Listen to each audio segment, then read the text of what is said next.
has a lot of convention of not being able to be cured and only managed. And then so when you're saying that you've been able to cure it and not and that's the term that you're using as an expert in the field, I'm wondering why you're using that language and whether or not you have the ability to back yourself up on that. The reason being is because people want to stay in this constant state of victimization. They don't want real healing. They don't want real growth. They don't want to be free from it. They want somebody to blame for it. Okay, so apparently PTSD victims do not want to actually be cured. They want to just remain being victims. So, anybody in the chat who's actually suffered from PTSD, is that the case? Because I'm willing to bet real cold hard cash that is not actually the case. I'm fairly certain that a want to be a perpetual victim does not factor in to the PTSD. A cure is possibly the absolute worst choice of words. How can you say he's talking about PTSD here? Because these are clips taken from a stream where he's strictly talking about PTSD. These are all taken from that stream. This is on, and Raging Atheist can verify if that's the case, if he needs to.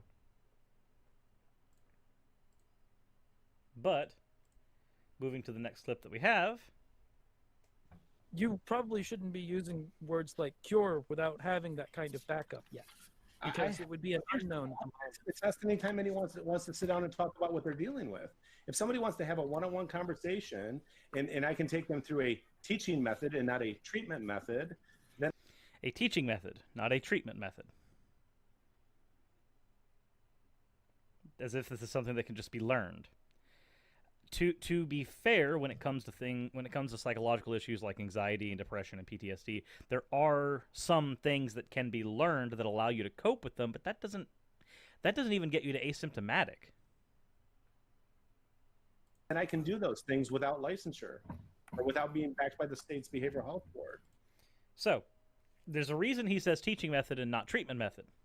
Because if he said treatment method, what he would be doing would be giving medical advice, and therefore it would probably be illegal depending on where he is. However, because he's saying teaching method, he's doing the same type of thing that people like Steven Anderson do when they say that, oh, well, the government should execute people instead of me. That allows them to hide behind a layer of plausible deniability. Oh, he wasn't actually trying to cure people and treat them. No, he's just trying to teach them. Same with Anderson. Oh, no, he's not trying to advocate for the murder of these people. He just thinks the government should do it. They're functionally the same thing, but the language that you use there can actually protect you from legal recourse.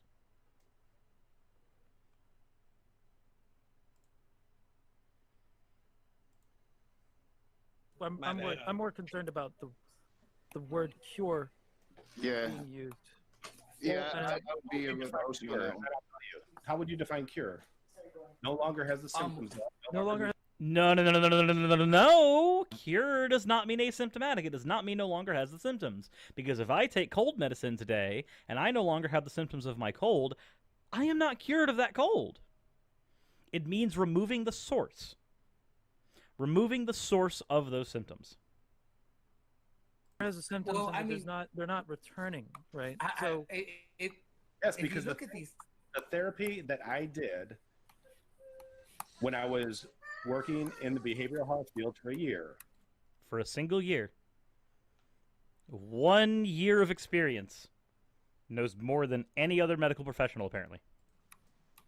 I didn't have clients return. I had clients... I didn't have clients return. Is it possibly because you blew at your job? That had maximum of 12 sessions before they no longer required therapy. Or they said, fuck off. Like,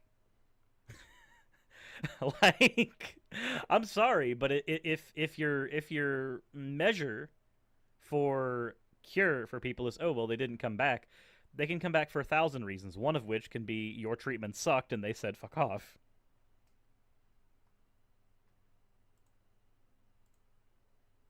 We are talking about a total practice time of less than a decade, I believe. Is that correct, Messenger? Are you talking about for PTSD? Yeah. How long? There, just so you're there, this is the one. This all in the same chat. They are strictly talking about PTSD. There's your clarification there, just in case you needed it. Have you been applying these methods? Well, as far as for treatment, it was back since 2015. Okay, so the answer is yes. It was less than a decade, because we are currently in the year 2019, so that's about 4 years. His question was a very simple, you've been practicing for less than a decade. Messenger reveals response. Since 2015-ish? Yeah, that would be a yes then. That would be a yes.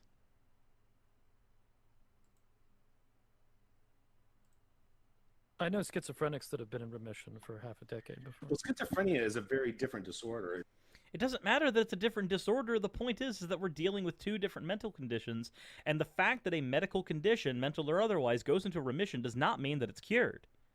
This is not terribly complicated. Just like bipolar 1 disorder is. See, Sure. post-traumatic stress disorder is not a biological problem. It's a cognitive and emotional problem that affects the biology. It begins as that, yes, but once the biology is there, then it's very hard to change the way the brain's wired after that point. In fact, actually,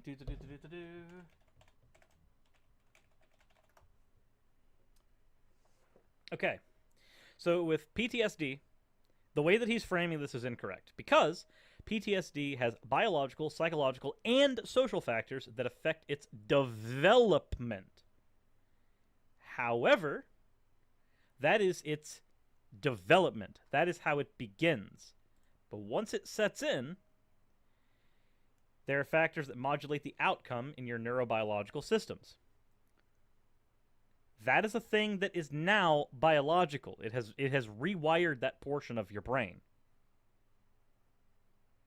It may begin as social. It may begin somewhat biological, and it may begin as something that is purely brain.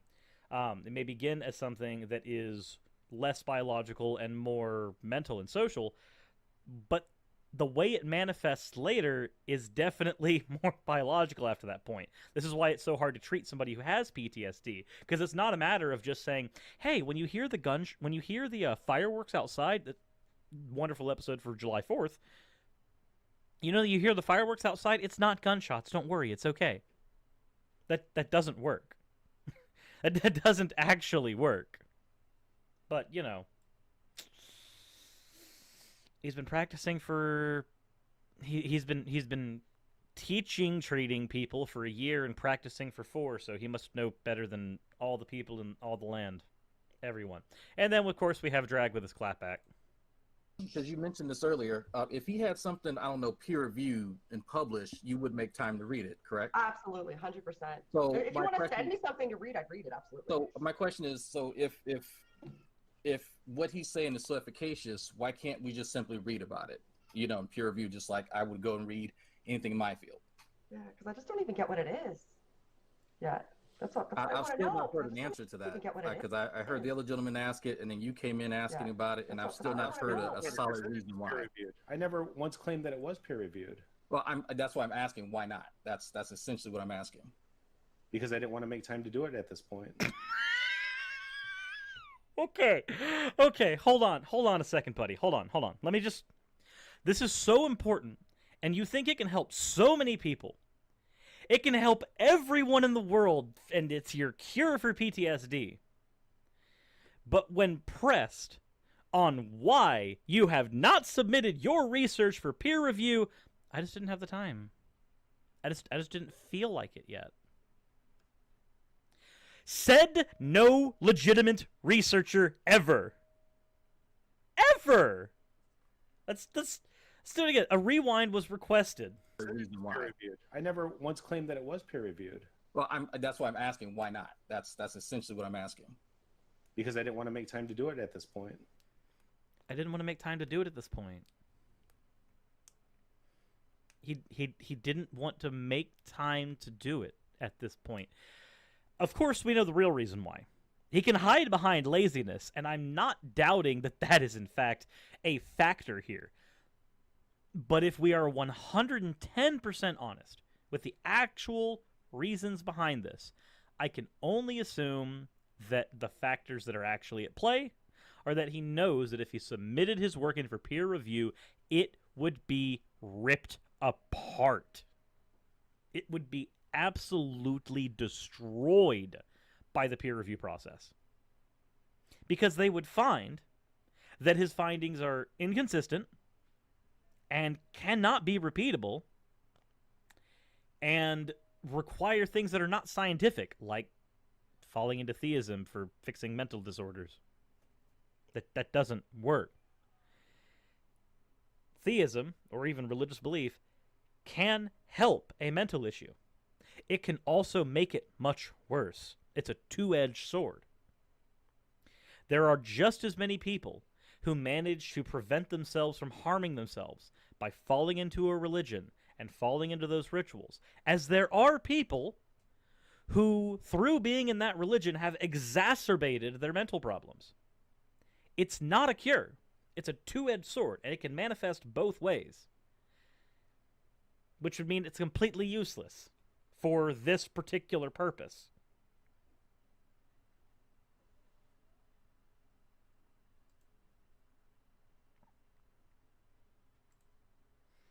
Okay, so Also, game to the person on screen with the shirt off is Dragnot. I believe he's actually in the chat right now. He's a cool guy.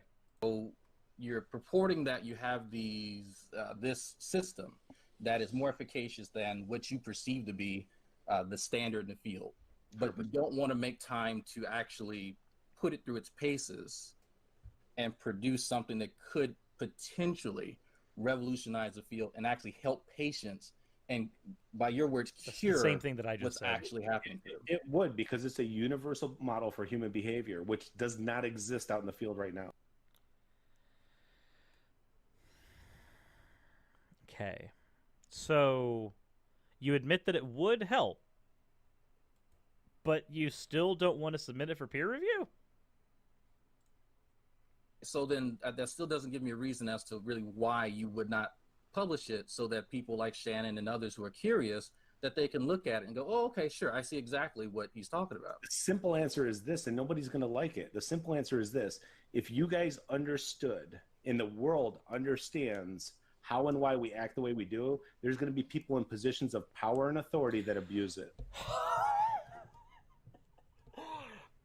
Okay, so let me just be that person right now. And I've said it before, and I'll say it again. If you are in a position where your running model for psychology, where your running model for sociology, where your running model for anything hinges on a conspiracy theory, if I didn't clutch my pearls so hard, they would be used by the government, and people would suffer. People would use that information. Yes, it sounds like it's straight out of a movie, because it is. It's fiction. That's not a thing. Also, I see that we recently got a $5 donation into Lucifer's Fund, so whoever donated that, thank you very much. Continuing on. So instead of saying, yes, what I'm doing could help so many people, he then goes, but if I let my research slip into the wrong hands, the government would use it, and then it would be bad. As if we didn't already have pretty well working behavioral models for human beings. I live in a capitalist society. I live in the United States of America, and regardless of my fucking gripes with capitalism, there is one thing that has been found through advertising to a predominantly capitalist society, and that is that you actually can model human behavior pretty well so that an advertisement will work. For instance, we understand that the color red can actually help for impulse buying. We understand that the color blue could usually help for calming somebody's nerves. This is why in a place like Target with higher prices, they actually color the place red, because it gives you a higher chance of buying the things in the store. It helps with the theme. Same thing with Quick Trip. It's a gas station that does incredibly well.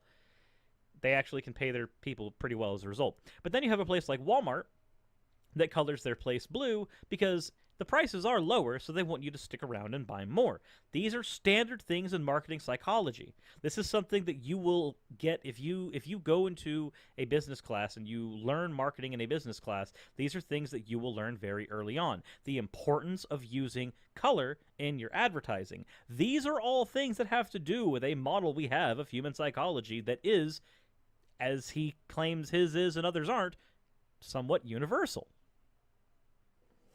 So, at the end of the day, what he's saying doesn't make any sense because we already have functioning pseudo-universal models for things in psychology. His is going to be no different. It's going to be just as inconsistent as any other one, but his is the one that we would be remiss if we let loose in the world for everybody else to see. Apparently.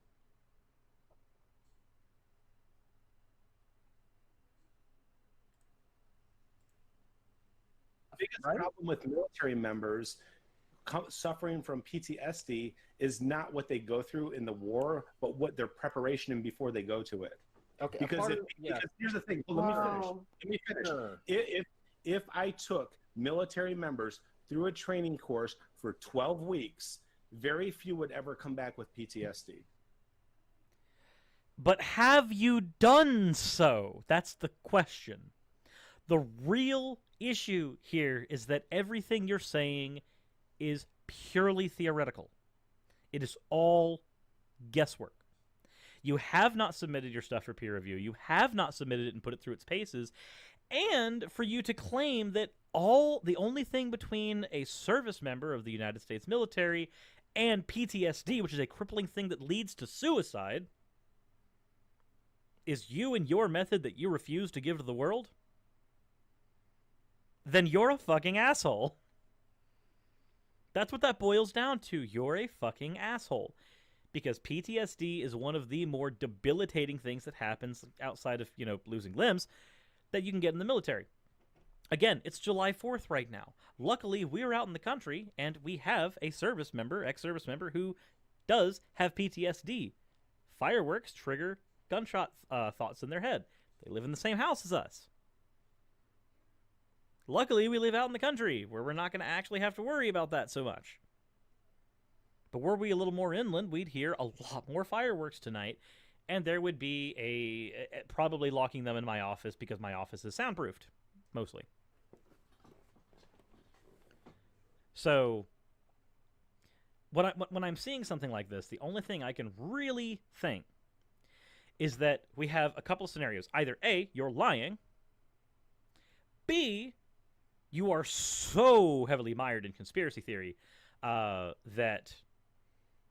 I'm smelling something burning. And I'm not sure what it is. Allow me just a moment. Because that concerns me. There's something burning. Okay. I smelled it in there and I was like, I'm concerned. No. Are you sure you don't want this Jell-O? I am sure, and also I had to start my stream early. So I'm streaming. Okay, so what I thought had happened was not actually the case. I thought that somebody had turned the oven on or something, and that I was going to be very concerned, but that's not the case. It actually turns out that everything's fine. The house is not burning. PC is trying to become an easy bake oven again. No, it's not. No, it was Jell-O. Okay, so service messenger prevents themselves of a standard with a snake oil salesman, makes a miraculous claim with your miracle cure, stress how others want it, but never ever subject to test. That's fairly correct. Okay, now let me go through my thought that I had before that got interrupted by the smell of burning. So, either A, he's lying.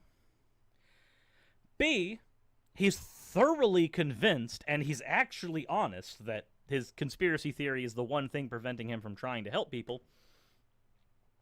Or, the last thought is that he's neither lying, nor is he thoroughly convinced. He's actually suffering from some post-Clifford's principle shit, where he's some awkward area in between and actually hasn't thought his position through far enough to where his position is justified or not. If you guys want a demonstration of why that's a thing, I have a video called Clifford's Principle, the Ek Destroyer. It deals with what is called the ethics of belief. Essentially, the ethics of convincing yourself of a particular belief. Anywho, that is an entire philosophical concept that I won't get into right now. I have a video on it. But when we're dealing with somebody like Messenger, we're dealing with somebody who's either lying about their position, looking at their position and going, oh no, I'm thoroughly convinced and I don't want to help anybody, or some awkward area in between. There's probably some other options as well that I'm not thinking of. Most everybody's saying B. Or random. We don't talk about random, though.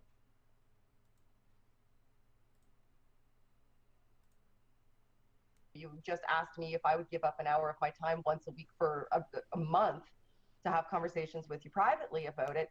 But that doesn't help anybody else, even if you are accurate, except for me. And if you want to help more people, then why don't you use that 1 hour that you have every week to make a video about it, telling everybody what you were going to tell me so that you can help us all instead of just talking to me about it.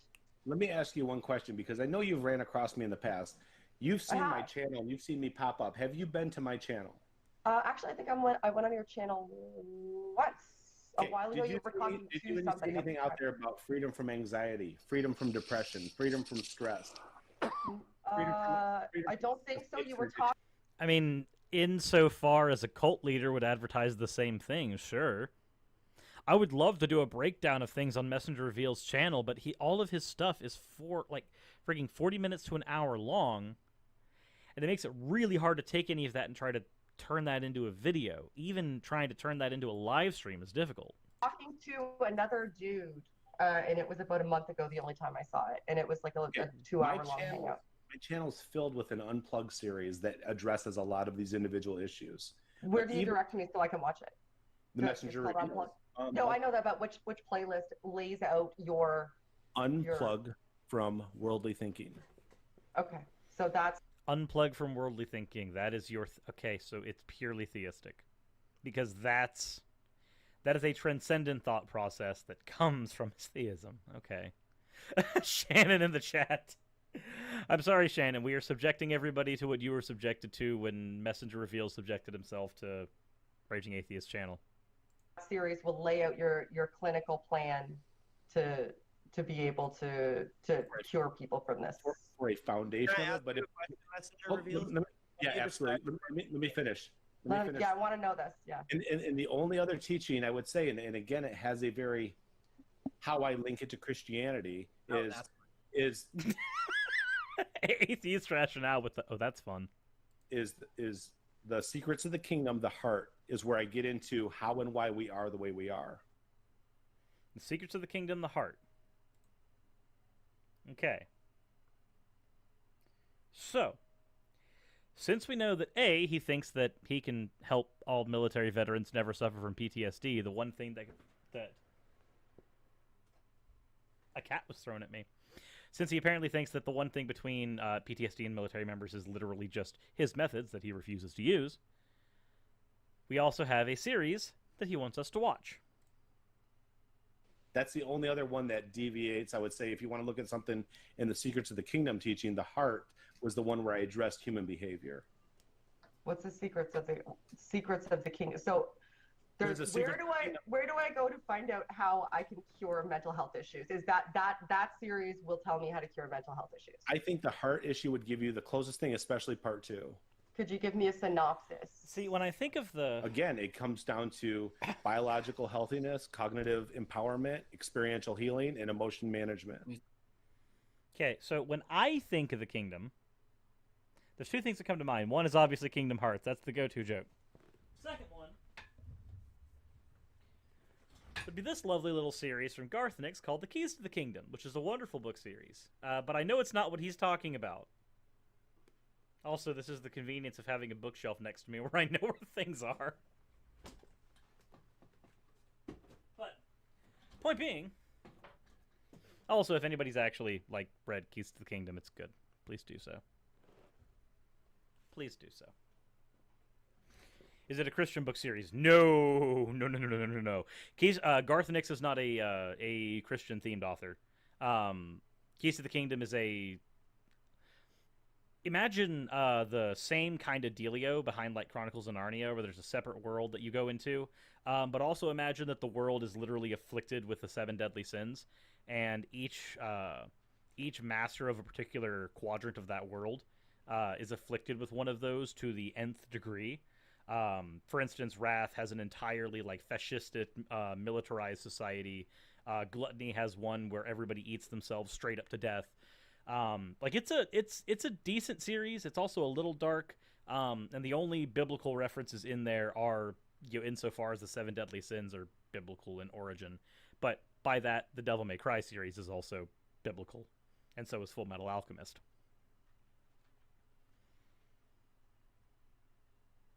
So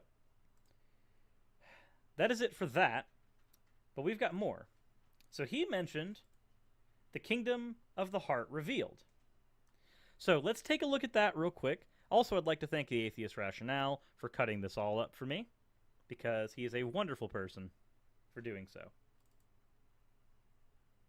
Like, you know, teacher, student, master, mentor, you know, master, disciple, those relationships are so valuable. You know, leader, subordinate.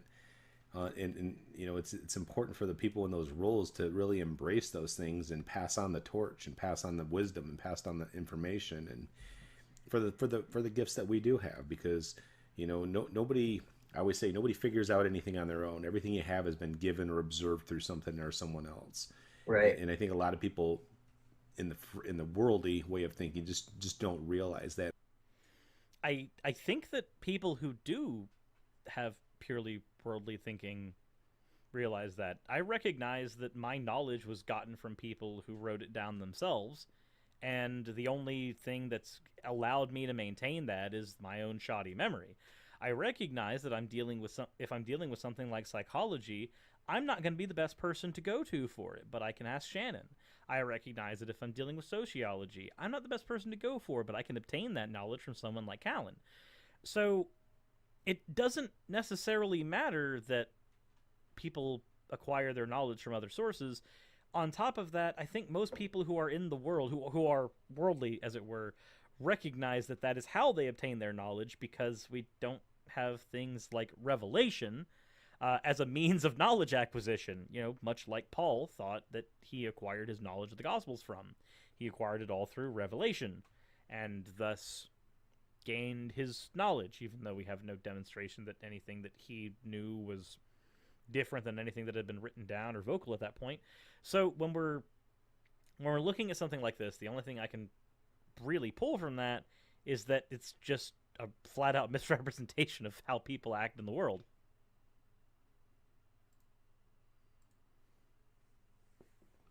If you want to change, then the change has to occur within, and the heart is a representative of our inner, most genuine being, and we're going to get into that in this teaching. And if you're watching this on live or replay, take to heart some of these things and these concepts that we're sharing with you, because they're very profound. They may seem simple, but if you put these things to the test, it's going to create real transformative growth within your inner being, and you're going to...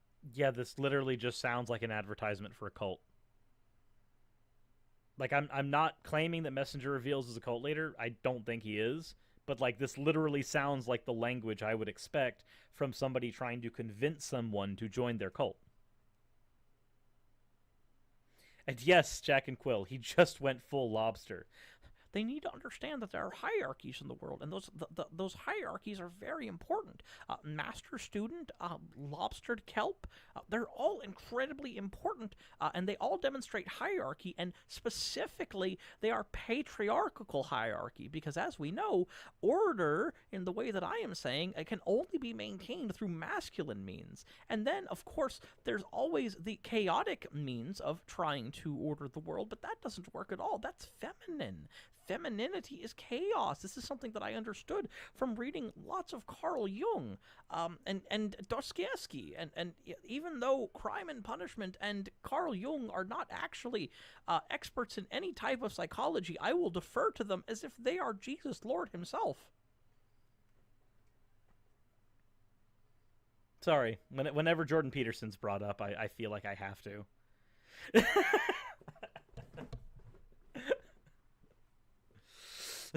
So, continuing on. Going to become a better version of yourself. It's not something you're hearing in everyday psychology. It's not something you're hearing in everyday mainstream modern day Christianity. It's taking things to a very in-depth level, to the level that Jesus did when he shared parables. And I hope that you make time to understand these truths, because if you don't, you're going to miss the big picture of these things. You know, because if you don't continuously walk in a state of peace and contentment, there's something for you to learn and grow in.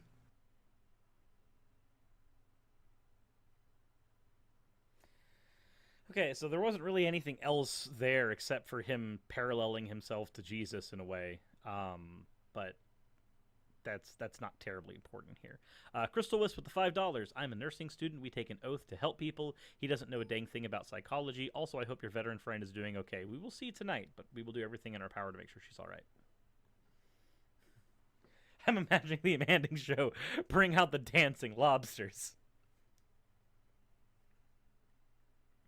Bring out the dancing lobsters, but please make sure that they're ordered in a fashion that would be something that actually behooves the patriarchal nature of our society.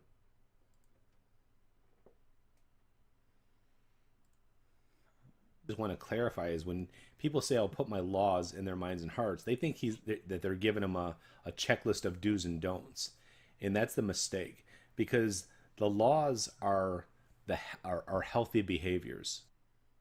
Wait, hold on. Just want to clarify is when people say I'll put my laws in their minds and hearts, they think that they're giving them a checklist of do's and don'ts.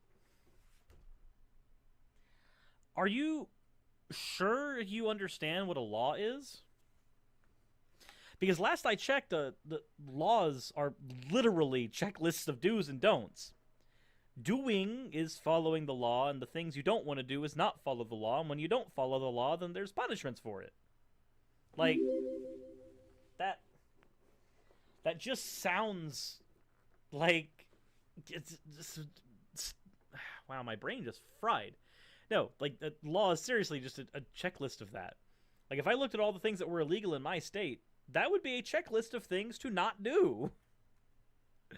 Also, we received another super chat from Chronic Insomniac, $2. He sounds like he's making a cult. It sounds like it. From what I understand about Messenger Reveals, no, he's not actually trying to build up a cult in any way.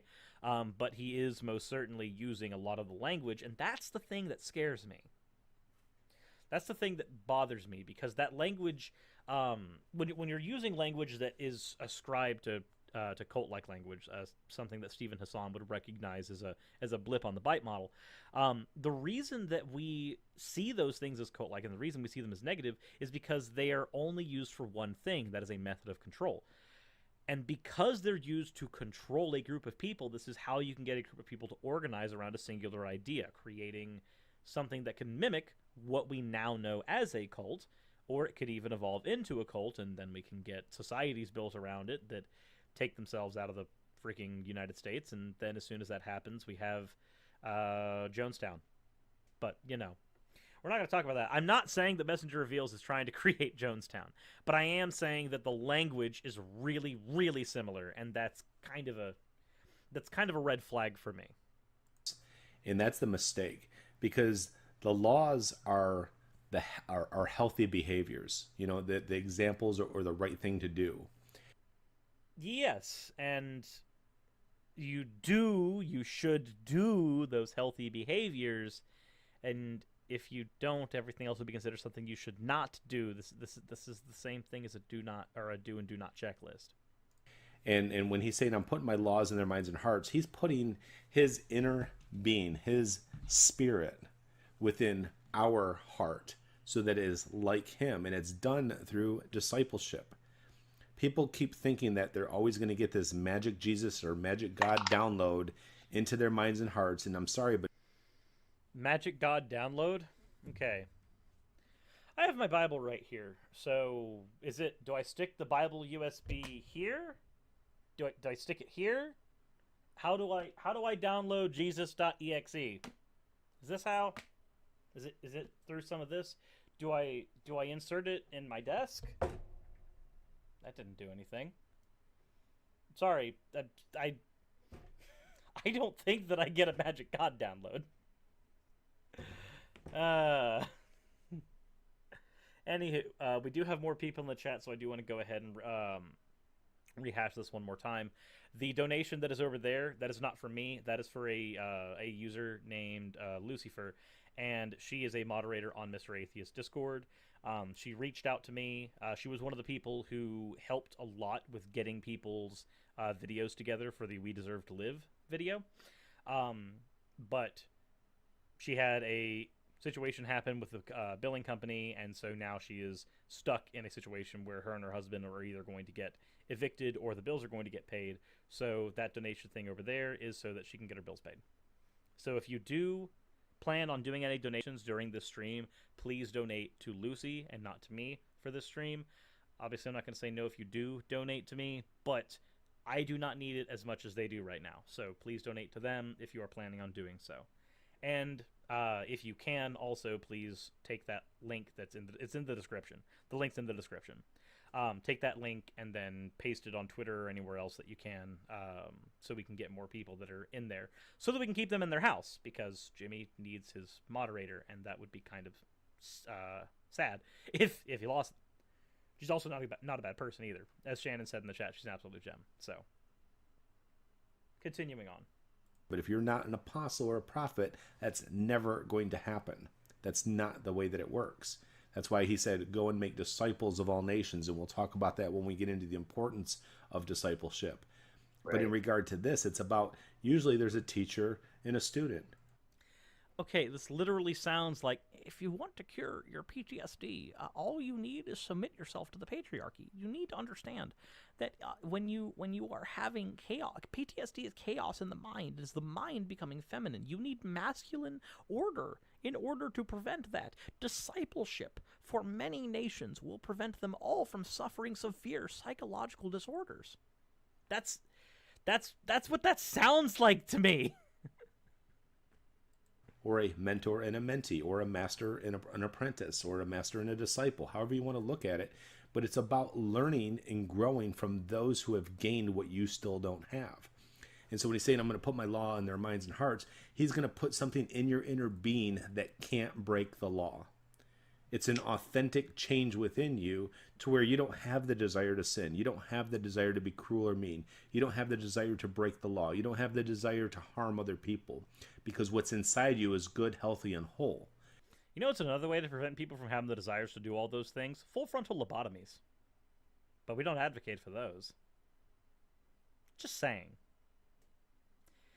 And the reason I bring that up is it's not the absence of wanting to do those things that allows you to have a cohesive society. It's the knowledge that doing so would not benefit one, whether or not they want to. If I go to a local Walmart and I see that there's thousands of Yu-Gi-Oh! Magic cards there, I would like to obtain them by any means necessary. If that means buying them, then I will do so. However, I recognize that if thievery were the option, then that would have a huge negative societal impact. One, of course, Walmart has cameras, so that would be a problem. That is a deterring factor. And two, I have a severe problem with stealing physical things because I don't like holding on to things that I did not physically earn unless they were given to me. That's a principle of mine. It does not mean that I don't want to obtain those things any less. But you have to recognize that you cannot control everybody in your society to make them not want to steal, but you can deter them from stealing. You can. That is something that you can actually do. But you can't force everybody to want to not. In fact, actually, we have a logical fallacy for this. It's called the fallacy of change. It is thinking that for a situation to improve, the best course of action is for the other to change, and then to try to make that happen. Even if that is the best course of action, the attempt to make that to happen, it's not going to do a whole lot. You can't change the entire world, but what you can do is you can set up things that will make it to where there's a detriment to people doing so. I can't stop people from wanting to murder me. I can't. There's no way I can stop that. But I can put cameras up in my house, and I can not give out my address, and I can do things that prevent that from being a thing that is likely to happen. Walmart can put up cameras, and we can put up laws that make it to where there are detriments to actually stealing things. That's a thing you can do in a society. It's not the same thing as making everybody not want to. The only way you can make people not want to steal is by... Oh boy, we're going to go ahead and have to say it, aren't we? The only way you could actually manage that would be by taking from them what they can and then giving to them what they need, which is almost a freaking paraphrase of Karl Marx at that point. You don't have any insecurities and worries. You're not full of depression, anger, anxiety, and rage. You have a sense of peace and contentment in any and every situation, and that's why you cannot sin in the ways that are healthy about your inner being. Because you have peace and contentment, you will not want to sin. Well, first of all, a sin is an affront to a god, right? A sin is a breaching of a divine law, logos, if you will. That is not the same thing as a mental problem. That is not the same thing as doing something that has worldly harm. There are things that are considered worldly harms that are not considered sins. And there are things that do no harm in the world that are considered sins. So, yeah, no, that's strange. That's really strange to me. Also, we do have Banana Jr. in the chat that said that you took a mental health day off, and I come to see you punching yourself with a book, talking about Jesus.exe. Are you sure you don't want to take another day? I'm sure that I could not afford to take another day. That's what I'm sure of. But I was able to take the one day, and that was nice. The one day of just sitting down and playing video games and making food, that was good. I enjoyed that. That made me not want to drive my head through a wall anywhere near as much.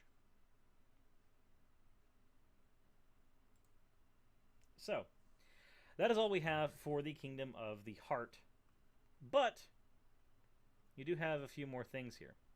He does say that you can be free from anxiety, and there's also another thing called a time to heal.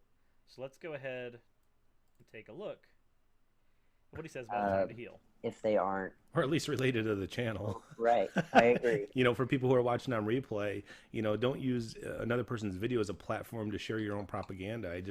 It doesn't.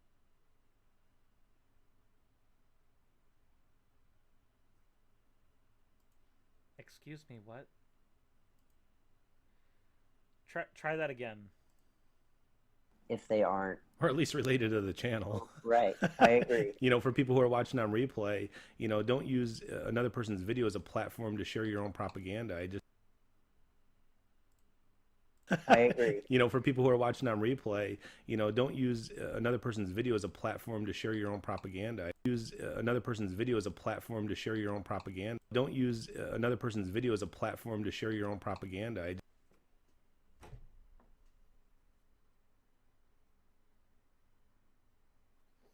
Do I have to explain the problem with what he just said?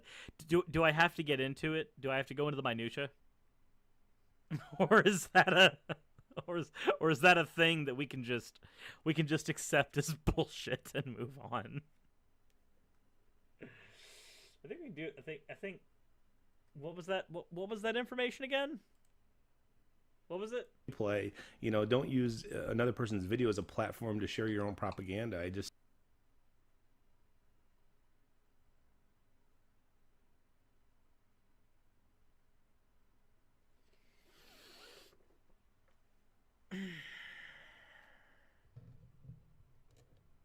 Wait a minute. My dude, isn't that what you did when you went on to Raging Atheist stream? Especially when you tried to tell Aaron that there was no studies that showed that service animals were useful or even ubiquitous in the mental health field? Is that it? Does he lack self-awareness? Is this just a matter of self-awareness gone horribly wrong? That's what it sounds like. It doesn't make sense. It should be on topic and there. If you want to post your own videos and teachings, do them on your own channel, and we'll come and comment there. Okay, so, all right. Everybody in the chat, if you think that he lacks every form of self-awareness, please press H. However, If you think that this is legitimate advice and he's being consistent with everything he's ever said, please press G. I think I know exactly where this is going to go. Yep, we're here. We are most certainly here right now.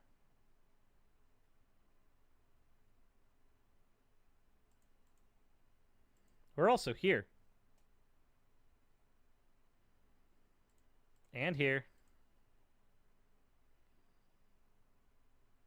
Incredibly, the chat is very age right now. The chat is very age. So he has, we all can at least agree, to some extent, that he lacks every single form of self-awareness.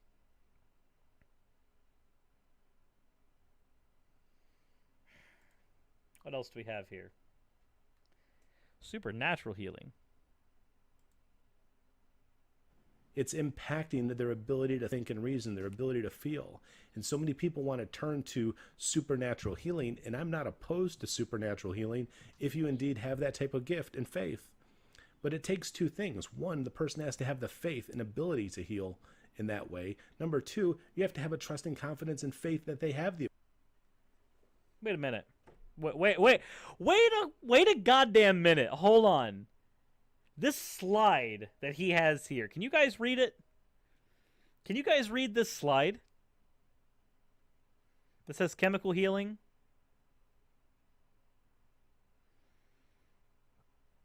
So he advocates against chemical healing and says that supernatural healing is better. It's too small. Okay, cool. I'm going to go ahead and make it larger so that you guys can read it, because I think this is very important. This is very important because I recognize that I have a disproportionate amount of trans people in my audience. And that is fine. If you think that my channel is one that you are safe to be on, then I am so happy that you are here. However, let us take a look at the different chemical healing things that he says are a problem. Do you see it? Do you see it? Here. We'll make it just a smidge bigger. There we go.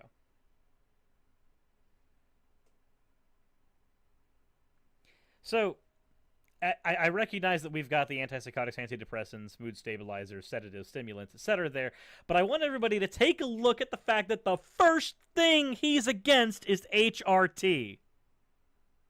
The first fucking thing he's against is HRT.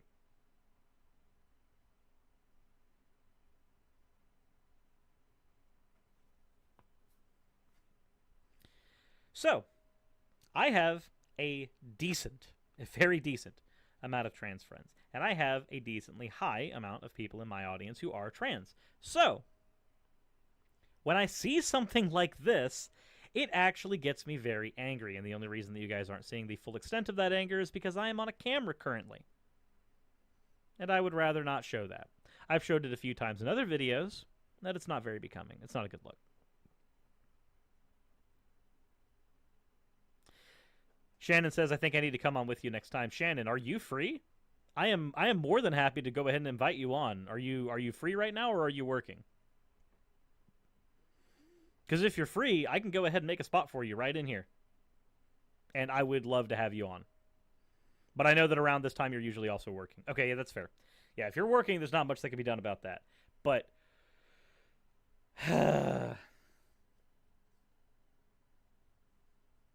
the extra help for my mentality would have been great. But I recognize you can't. So, HRT is the first thing. Yeah, atheist rationale. I recognize that you didn't see that. But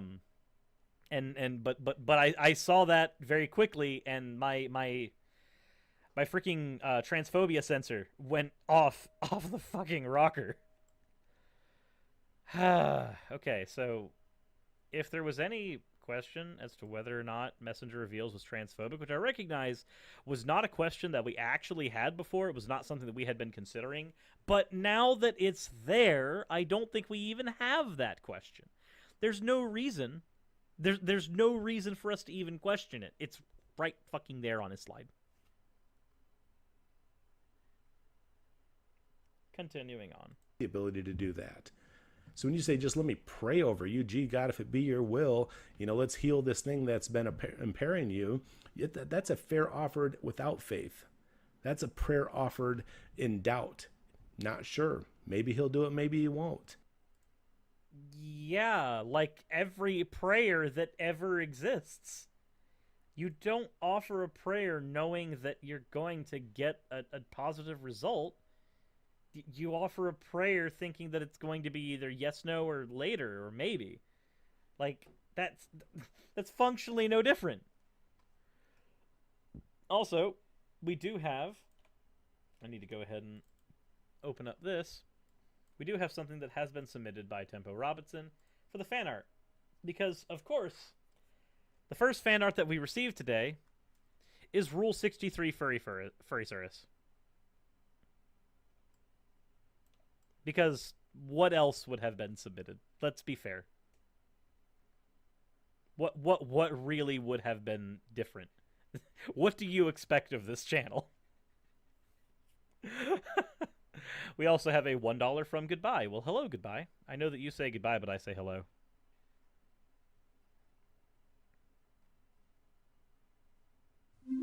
And then there's going to be nothing for it. If you don't walk in the authority of Jesus, if you're not in the image and likeness of him and have that gift of healing and can lay hands on people without doubt and they believe that you can heal them, then don't tell people that they shouldn't take things that are going to help repair them, because there are different gifts of healing, including psychopharmacology. It literally is just an advocacy for faith healing.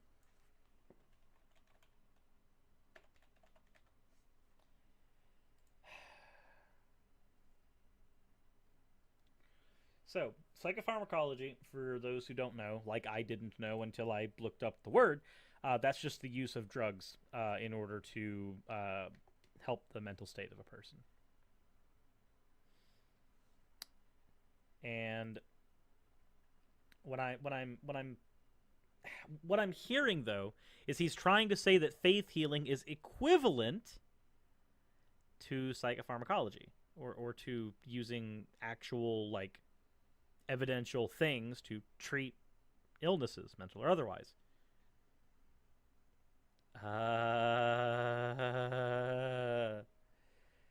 No, me and Bionic Dance did a whole video on faith healing for a reason. And yes, it's a big business. And yes, things are misdiagnosed because people are ignorant, just like people are ignorant within the church. But at the same time, you can't Yep, that's right, guys. Sometimes doctors are just ignorant, and that's okay, because we've got people in the church, and they're also somewhat ignorant. The people in the church, they're just like the doctors. Every single bit of study, it's all the same. Doctors and pastors, excellent. No! This comparison doesn't work. Dismiss something that you don't understand. You're not an expert in it. Stop speaking on it.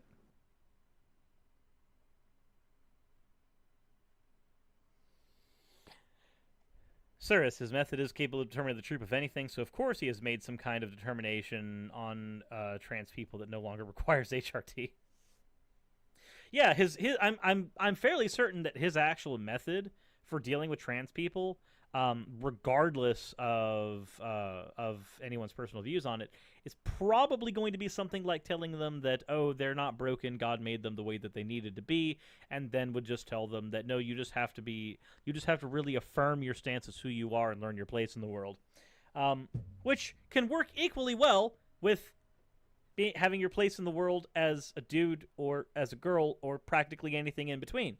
So it doesn't function. Then again, that's me extrapolating from what's probably a straw man of his position. So don't take that with any actual merit. Cyrus, what's the cooldown on your tremor totem right now? Well, considering that the Magmadar fight just began and he just used his fear, I just had to drop my totem. It's gonna be a little bit.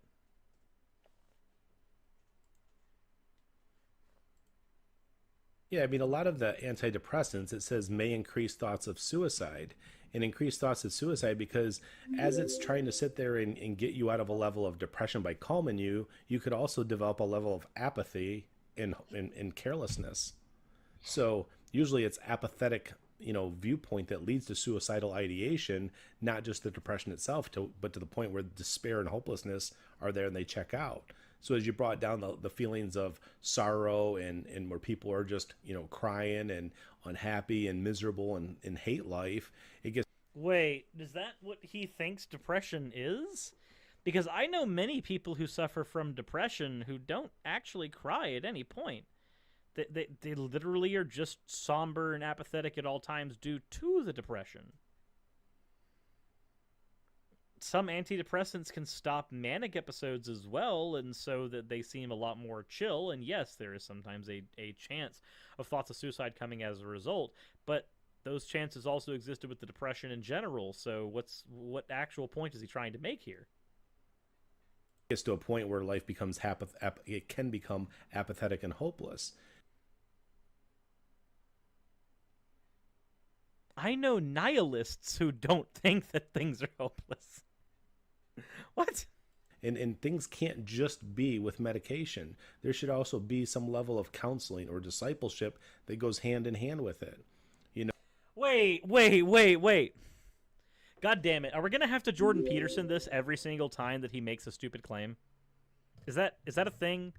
Chad, are you okay with me with me Jordan Peterson every single time he does that? Also, thank you very much for the $2 super chat saying that you are going to scream. Trust me, I feel like I'm going to have to as well. Okay. Okay, so what we need to understand here is that people get sad, people cry. That happens all the time, but it does not mean that they need medication for this. It just means that they need to submit themselves to the proper order. They need to disciple themselves correctly, to take up a trade, apprenticeship, become a disciple of even a Jesus Christ. If you do this, you won't be sad anymore, because the time that you're spending being sad is a time that instead that you will be worshiping the glorious lobster god, and the crustaceans will dance in your mind every time you feel like you should be committing any type of heinous act. Instead, you will think of glorious red-crusted lobsters. Is that at least somewhat accurate? Oh, boy. And yes, Shannon, they don't always need medication. Sometimes it's therapy that is needed. But in other cases, it is a necessary thing. I know that for my friend Walker, without medication, he's not in a good way. With medication, he's decently stable. So if I eat lobster rolls, am I committing regicide? Just don't sit there and go cure the biological things and not take care of the cognitive things. Don't take care of the cognitive things and not take care of the experiential things. Don't take care of the experiential things and not learn to manage your emotions in a healthy way.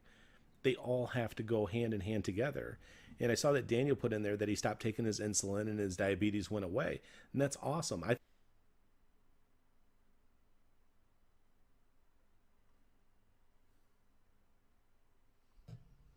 Excuse me, what?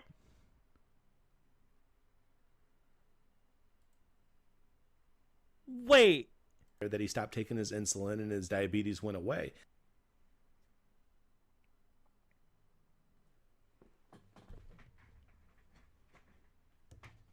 Where is it? All right. Me and this hammer are about to become really well acquainted. Really well acquainted. So, in the meantime, I will go ahead and leave you guys with someone who can entertain you much better than I could ever do so. I cannot entertain you anywhere near as much as the individual who's going to be taking my place in this chair. So, I'm going to go slam my head against this hammer repeatedly so that I can come back with enough brain damage to suffer through this. Because any damage that hammer does to me is going to do much less than what I just heard from Messenger Reveals. So, we're going to just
Okay, we are back.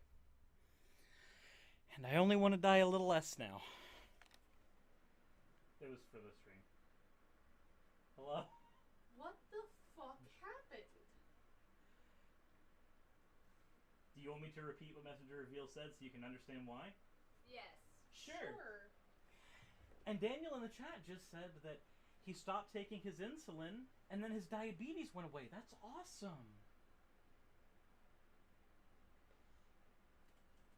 And let me guess, you used your hammer to inflict, pain. Some cranial damage, yes. I also made sure that Plushy Cirrus was in the way and entertaining the stream while I was gone. I have no idea what truths he revealed to the audience, but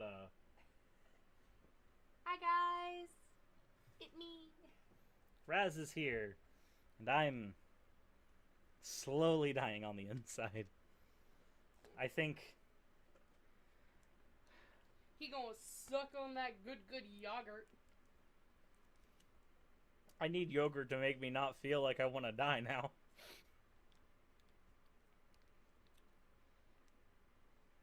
Hold on, just yum. What? I was gonna yoink it all into your mouth. No. Yes. Bad. Everybody, go.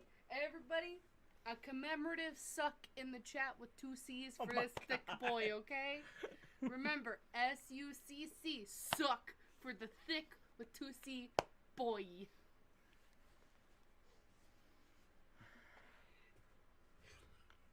I have power. You have power. Hold on. Are you saying you have the power of suck? Hold on. Reality can be whatever I want.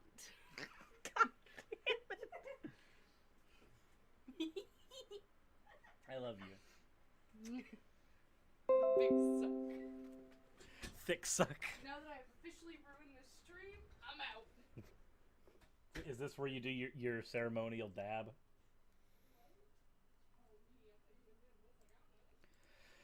Okay.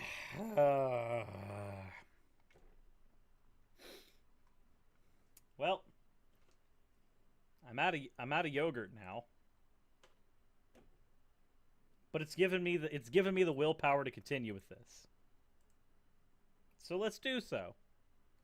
And that's awesome. I think it's awesome. If you have faith in the Father and you have faith in your ability to heal, then absolutely you don't need these things. They're there to help regulate what is broken physically.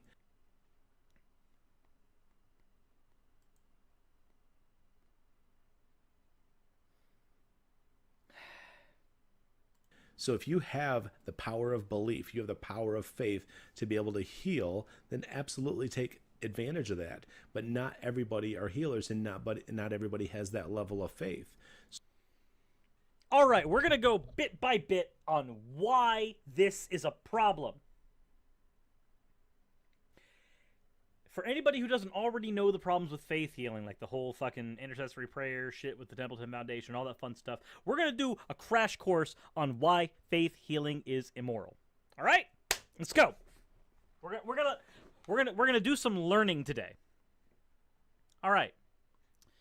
So, if we have to open it up, we're going to open up Paint.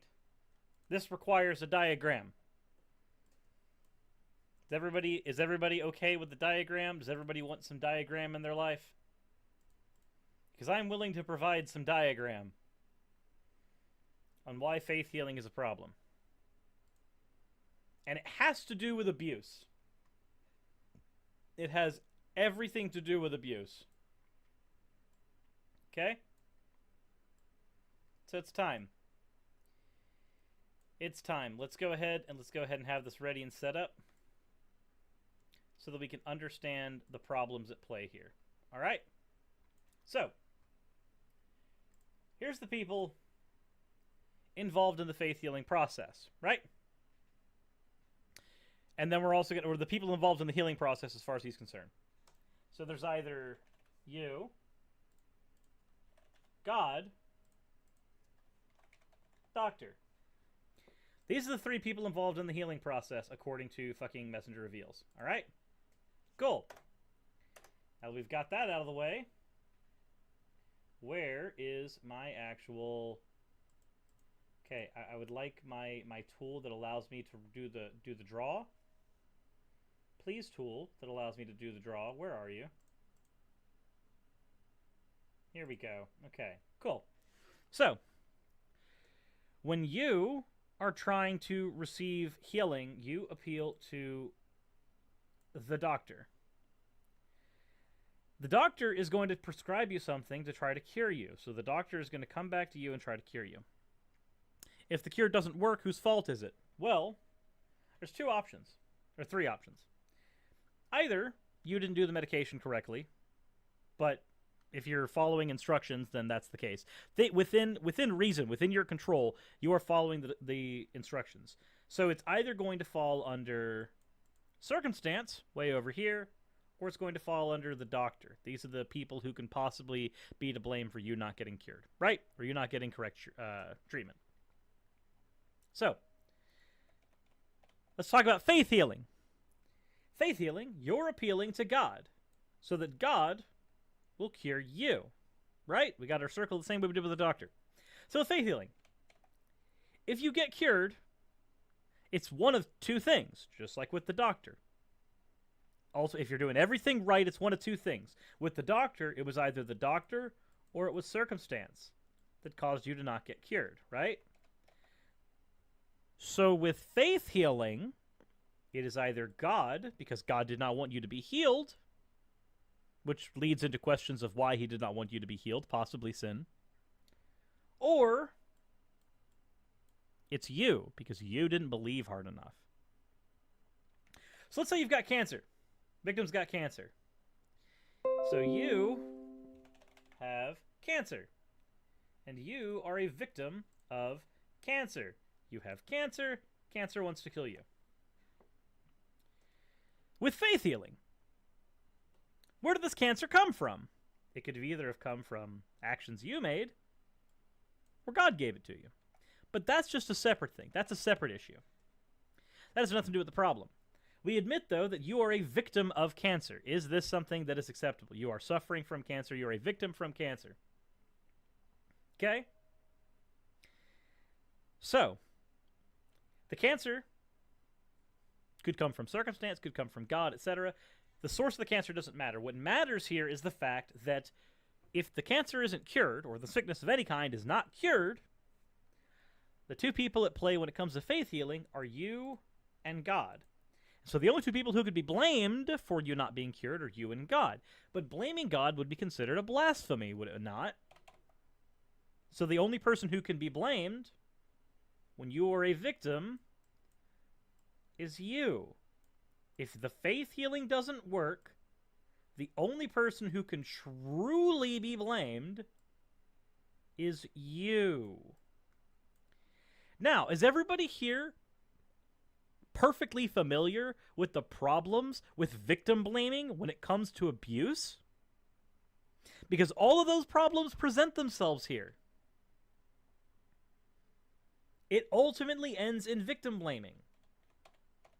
That is what faith healing does. This is why faith healing is immoral. Even in a situation where it triggers a placebo effect, where it can work, the actual practice of faith healing is ultimately immoral because the only logical conclusion for faith healing is that it will all rest on blaming the victim.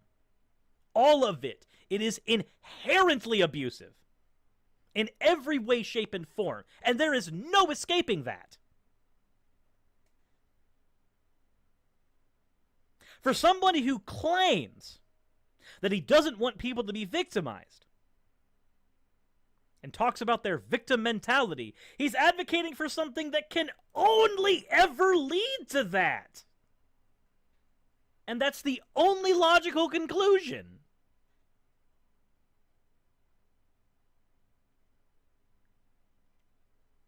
This is the most broken, back-asswards method of healing that you could ever even fucking subscribe to. Because it ultimately puts the blame for failure on the victim. This is abuse. This is abuse. and there's no way around it. So hopefully, the little diagram has made it abundantly clear. Continue on, messenger shit reveals. So you got to be careful when you're putting your beliefs and your faith and your wisdom and insight on those who don't have it, because you could be causing harm to them. You want to know the amount of faith healers that cause harm to their patients? Would you like to know the number? All of them. Every single one. There is no person who attempts faith healing who is not guilty of harm.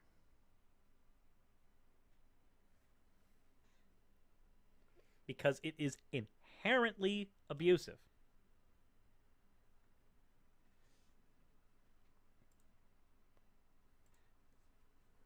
Well, because it's freeing, because there's freedom in that truth. There's freedom in that application of truth, to where, you know, there's been some real change that goes on, and you can actually apply. That's what wisdom is the application of knowledge or truth in your life. And when you have a level of wisdom, that's that maturity and that growth that's within you, that's been given to you, that's put to the test. And then basically you've come out of it going, this is awesome. It's freeing, because no longer do you return to the old ways of thinking and reasoning. I mean, could you imagine being out in the church parking lot screaming at each other ever again? What does that have to do with anything?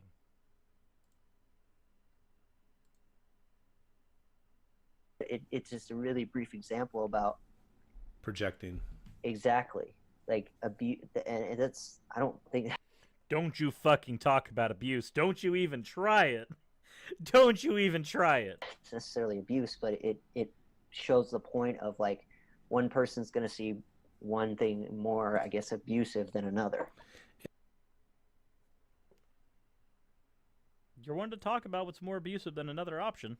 And again, that would sit there and tell you that that individual has had some things in her life where she's been neglected and abused mentally and emotionally in that way.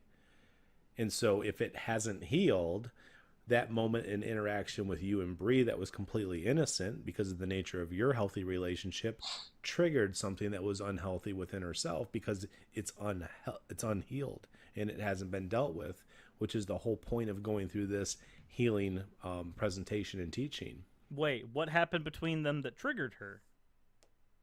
Hold up. Triggered something that was unhealthy within herself because it's unhealed and it hasn't been dealt with, which is the whole point of going through this healing presentation and teaching. Atheist Rationale in the chat.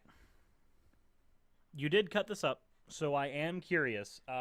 What specific thing happened between the guest and I'll assume his girlfriend or his wife that was unhealthy due to something not being healed? I have my suspicion, but if you can provide me just quick in the chat some context for me to work with so that I don't misrepresent the situation. I have, like I said, I have my suspicion on what he's talking about, but I do not want to speak on it because the implications of it are rather nasty. So, just let me know in the chat. Till then, whilst that is being figured out,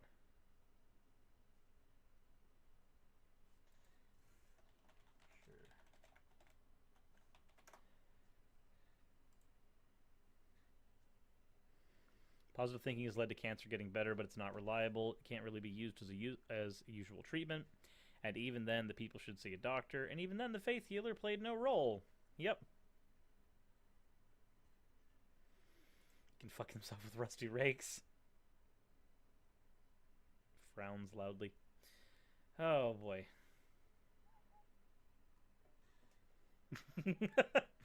Okay, so we do have one that was submitted here. Fan art wise, while we wait for Atheist Rationale. And that is another Image Zero, because you guys love Image Zero. A cat was thrown at me. Sir, it's 19. Yeah. No, that's pretty That's pretty accurate. That's actually pretty freaking accurate. Oh boy. And then of course we have another one that was submitted. This one was submitted earlier, but it's also really neat. So I feel like I'm going to go ahead and throw it up anyway. This is an avatar that was drawn for me by Little Rabbit. And it is another furist, because I'm going the way of Telltale. I can't escape the furry fandom. It's not a thing that I can escape, so I'm just going to accept the fact that this is my life, and it doesn't end. It doesn't end. Anyway, Atheist Rationale says, essentially Patrick and his wife were in an argument. During the argument, Patrick wouldn't let her get any words out, and Patrick said that his wife felt like he was talking over her and she couldn't get a word in. Later on, he talks about how he picks every one of their meals, and when they go to a restaurant, she can't even pick her own meals. So wait, she can't pick her own meals because of previous abuse, or she can't pick her own meals because he will not allow her to?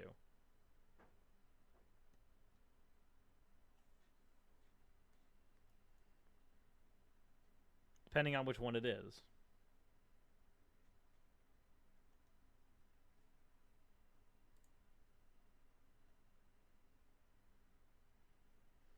He won't allow her to. What? This piece of shit will not allow his girlfriend to make decisions? Really?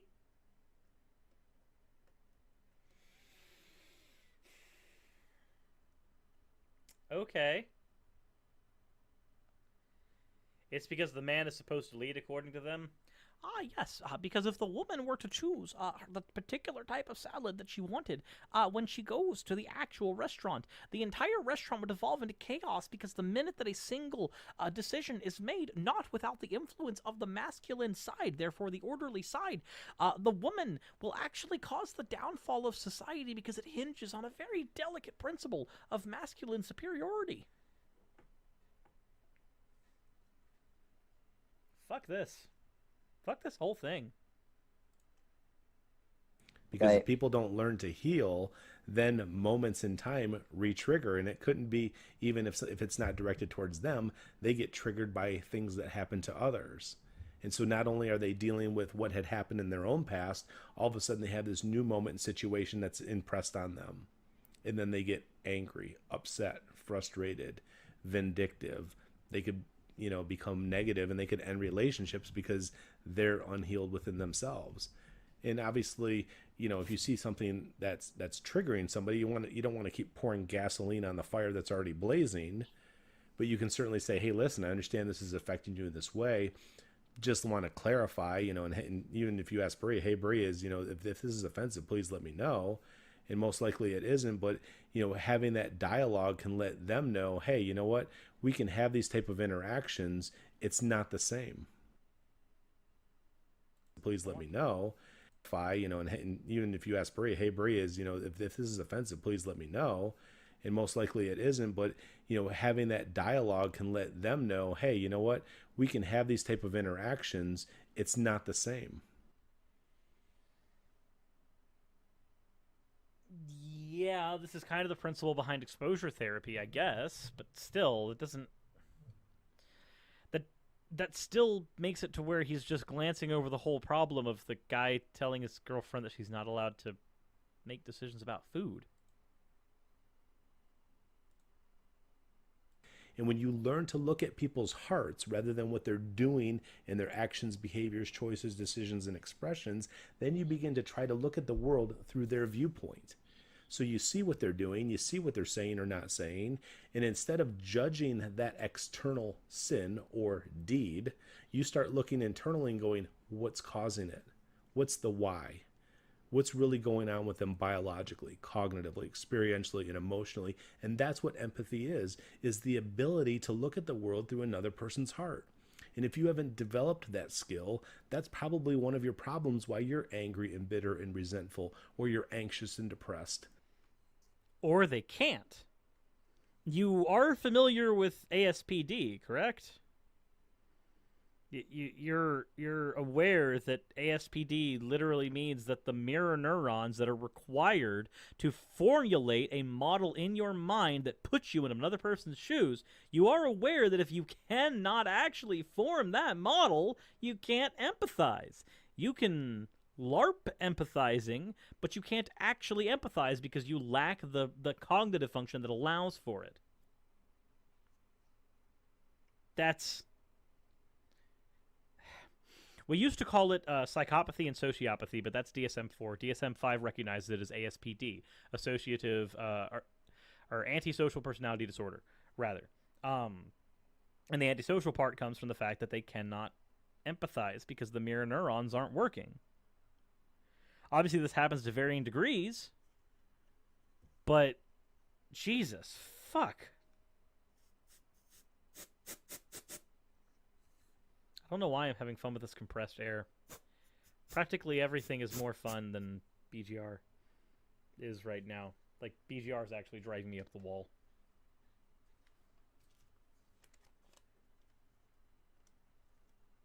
He says he's the only human with true empathy? Bullshit. Bullshit. Because you would expect people to think and reason. I believe that autism is currently... There's a working theory right now that autism actually is closely linked in a few ways to what we now understand as ASPD. So it would make sense if you can't empathize with something, that also could be a function of being on that spectrum. There's a... If memory serves, I could be wrong, but if memory serves, there's a working theory that puts that all into one big spectrum. Again, I could be wrong, but that seems to be something that I remember reading about very recently. Reason like you do. Because they know better, they should do better. But what's going on biologically that's canceling out the no? What intense emotions are going on that are blocking out their ability to think and reason in the moment? What experiential triggers are happening over and over that they haven't healed from that are continuing? Said, Sirs, I don't know if you remember, but you did not call this individual a snake oil salesman when you hid him in Biblical Gender Roles 7. You only commented on his proselytizing and general idiocy. If I didn't call him a snake oil salesman, then neat. But he is one. To go on. So again, empathy is a huge... It's a huge cut. Let's see what else we got here. I would say that if you took time to actually rehabilitate most of the people that cause heinous crimes, you would find out they do have a list of symptoms that went into it that you could treat, and then that wouldn't happen anymore. And when you say rehabilitate, what do you mean, Patrick? I mean, if you really got down and, to, I guess, use the terms we use, is transform their heart from flesh to spirit, if you really got down and said, okay... Use the terms we use, as opposed to the terms that literally anybody else uses in the field. How were you unable to manage your emotions? You know, we hear about murder and these things being crimes of passion. Okay, you're angry. No, there are some murders that are crimes of passion. You can't just throw all murders under the bus and just say that we hear all the time murder is crime of passion. No, crime of passion is a type of murder, but not all murder is crime of passion. Also, we have a fan art from Jack and Quill.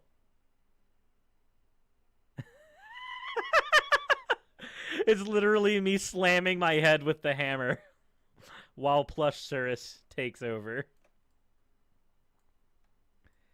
It's perfect. It's perfect. It's a perfect representation. What if I taught you that person not to be angry anymore, not to get provoked that way? You got bullied as a kid. How about I taught you empathy and what we just talked about here, forgiveness for your assailants? You know, and then you wouldn't be triggered in that way. You taught them help. Wait. Hold the fuck on. Say that shit one more time.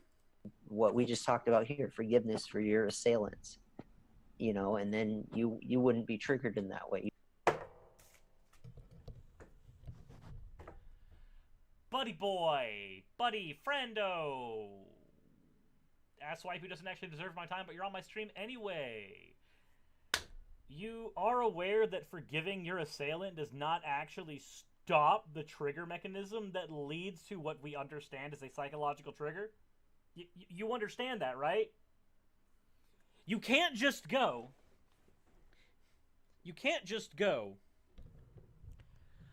I know that Tommy raped me, but I forgive him for it, and now it doesn't bother me anymore. It doesn't trigger me anymore. That's not how that works! That is not how that works at all! How? How do you get to a point where you are so fucking stupid that you think that forgiving somebody will stop a trigger mechanism? As a fucking example, military veteran goes into Middle East, comes back with PTSD, and then immediately goes, you know what? I forgive ISIS for firing that rocket and killing my friend next to me. I forgive them for the IEDs that we had to deal with. Oh, look, I'm cured. No, that's not how it works! In no way, shape, and form is this how human psychology works. Yes, forgiveness is an important part. It is an important step.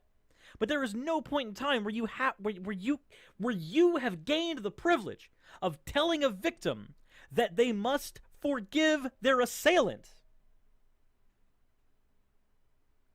How do you reach such a privileged point in your life where you think that anything that happened against you is so minor, so small, so insignificant that the simple act of forgiving it makes it go away?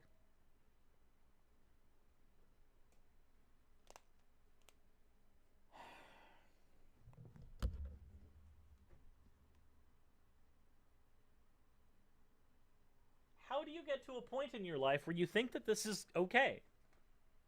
How do you reach a point in your life where you think that this is something that is all right to do? How do you get there? Please, somebody in the chat, please educate me. How do we get to that point? How? Like, I don't understand. A user from YouTube.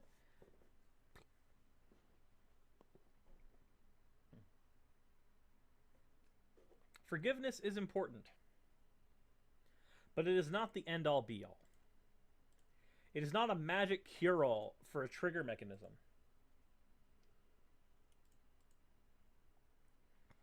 And to pretend... Cirrus, from Alias fake name. Cirrus, you're getting triggered. Try forgiving him and see if he helps. Messenger reveals, I forgive you. I forgive you not only for being a massive piece of human excrement, but I forgive you for being the best argument that I have ever been able to come up with for abortion. I forgive you for being these things. But I'm still, as you would say, really fucking angry at you. Now, the abortion thing is unfair. That's very unfair. Because I think that I would rather Messenger Reveals get to a point in his life where he would learn from his mistakes. And, of course, abortion is not going to do it, because then he wouldn't be born at all. I actually feel a little ashamed of how funny I found that. Yeah, no, if you actually found the abortion joke funny, then you're a horrible person, but that's okay, so am I, so we all did.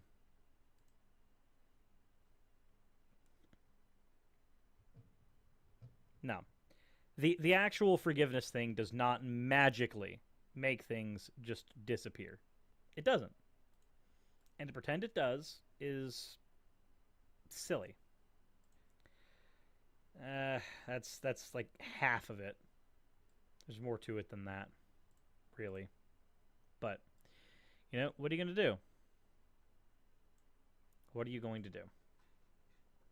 Continuing on. You taught them a healthy cognitive perspective of themselves and others. You taught them to look at themselves like, I'm doing the best I can. I couldn't do different in a situation. And everybody else around me is doing the best they can, even the person that's, like, beating me up. And then you know, biology's... The person who's beating me up, they're just doing the best they can. They're just doing the best they can right now. That's what they're doing. It's just... They're doing the best they can in their life. They're living their best life right now. And why would I get mad at them for living their best life by beating the shit out of me? You realize this is literally just freaking this is more victim blaming. This is just more victim blaming. Speaking of which,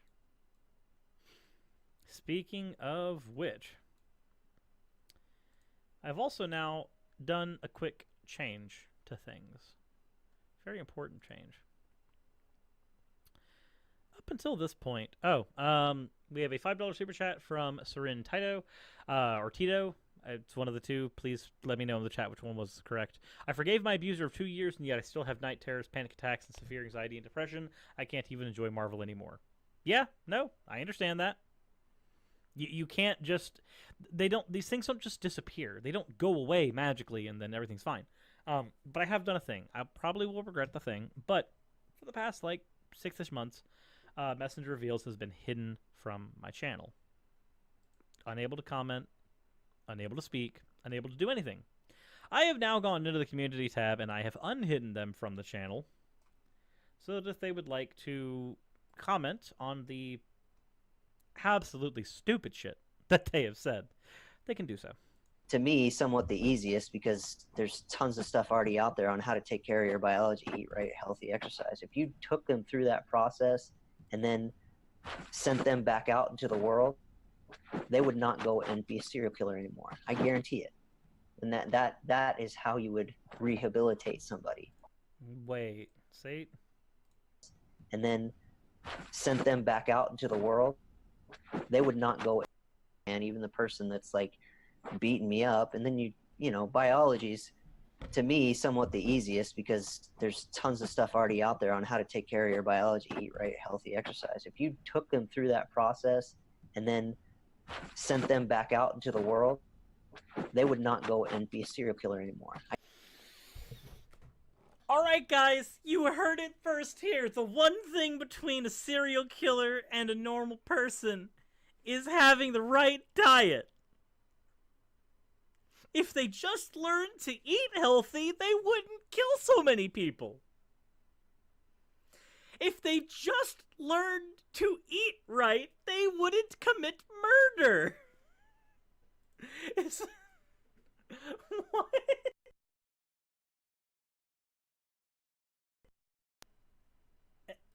How? How is this a thing?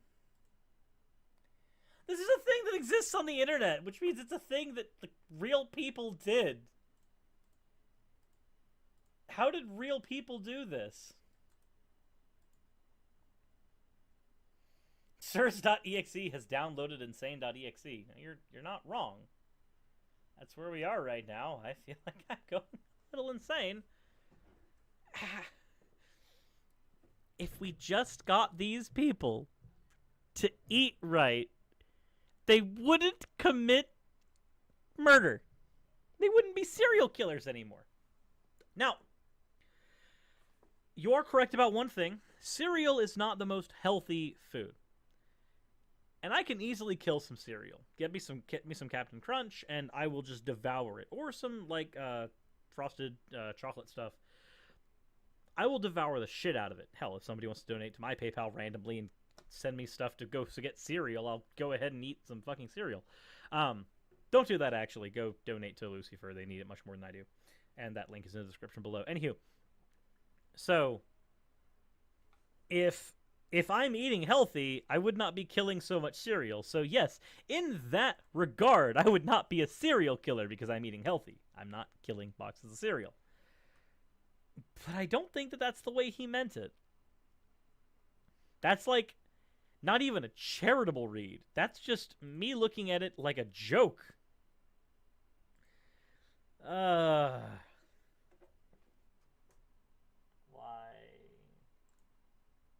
I guarantee it.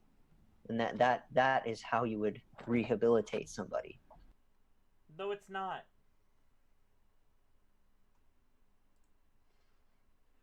It is absolutely not. You don't rehabilitate somebody by just changing their diet. Why would you think that that's the case?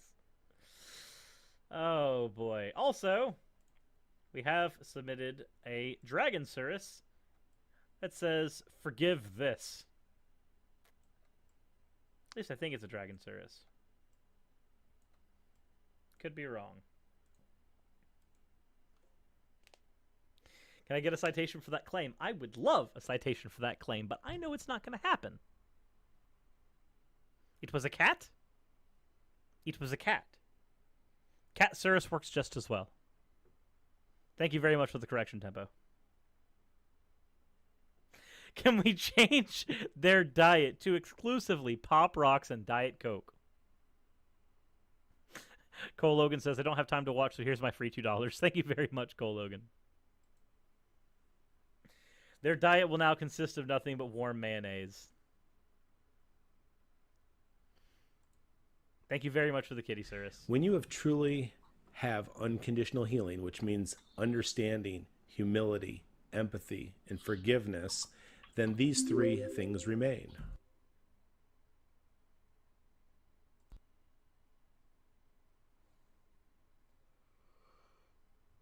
Complete healing has to do with things that have nothing to do with healing.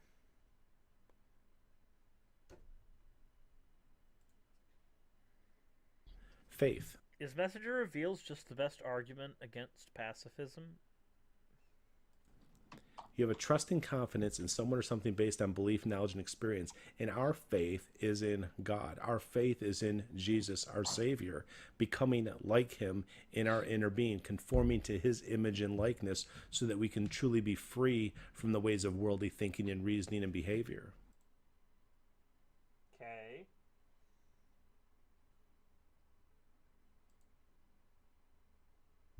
And we have hope.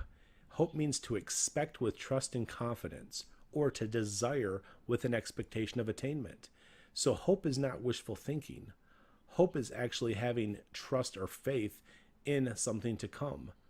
You just have that assuredness that this is going to be the outcome, an expectation of attainment. We'll comment once he's gotten all three of these out.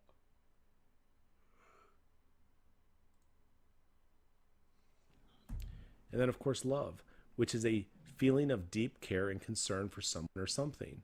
And we learn to have unconditional faith, unconditional hope, unconditional love for all people, even when they're assailants, even when they do horrific things, even when they don't believe the way that we believe. We realize there's something inside of them that makes them think and reason and behave differently than we do. Yes, I'm pretty sure that if somebody is beating the shit out of me, there's something that's making them behave differently than me, as evidenced by them flailing their fists at me.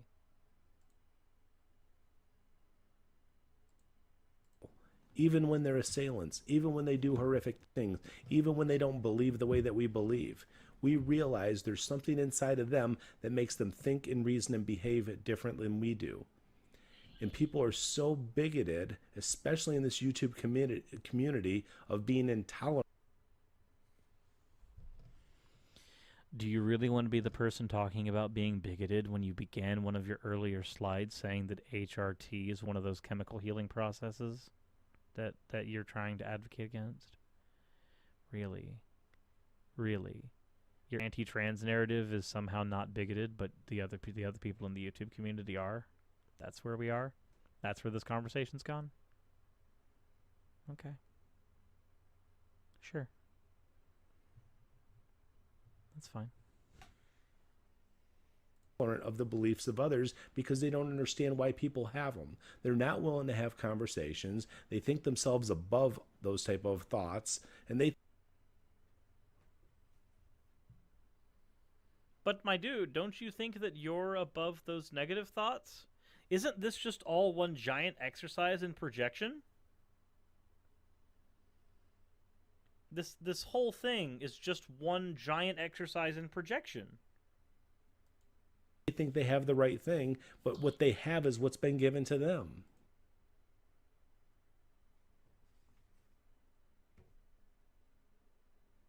no different than you?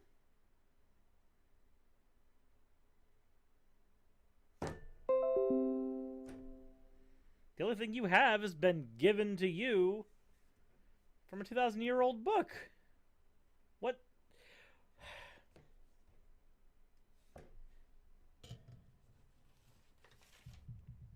At least the Christmas special happened in America.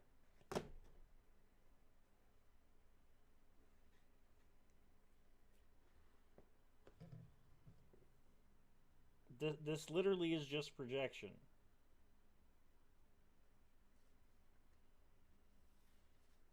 HRT is used for more than transitioning. However, when you... Allow me a moment to check something real quick. Also, my computer is apparently... Oh no, it's not heating up that bad. I don't know what that is. What is freezing my computer up? Something is freezing it up. Like, really bad.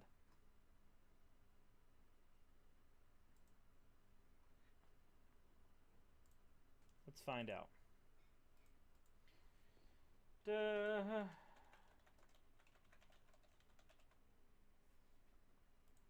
I can't even type anything out. I was going to do some quick research on this guy and his thoughts on trans people, but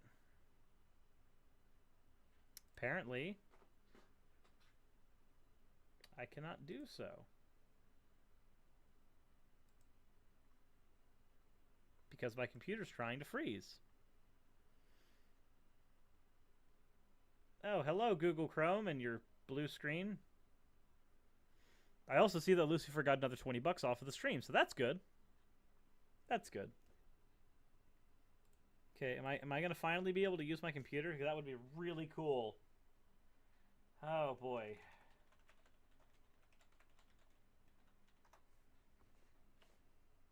Let's see.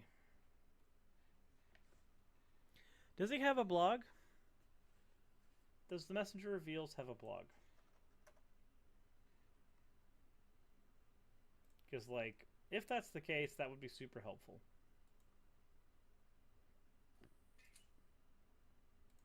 But I don't think he does. I'm having Google problems, can run searches. Welcome to the Messenger Reveals. To quote the firstborn, the secrets of the kingdom of God has been given to you. No. Stop. We have Secrets of the Kingdom, Unplugged from the World, Cultivating the Soil, Secrets of the Kingdom, Patrick Unpacks the Parables, Worth Pondering Over. Oh, of course. He's got fucking stuff about the Big Bang. Great. I want to search on his channel to see what he's got about trans people, but I don't see it there. Who didn't pray enough? Surely praying will make the computer better. Hey, shithead! How's it going? I'm here to get Glitch's coffee cup. Holy fuck! Right? He's gonna drink covfefe. Is that the flavor of success? It's the flavor of he's waking the fuck up. So success. Yeah. Cool. Close the damn door.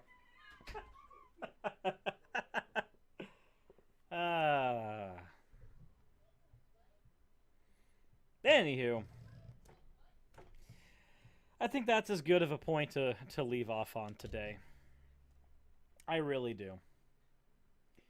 I don't think there's much more we're going to be able to glean aside from me just going crazy and going, what the fuck, why?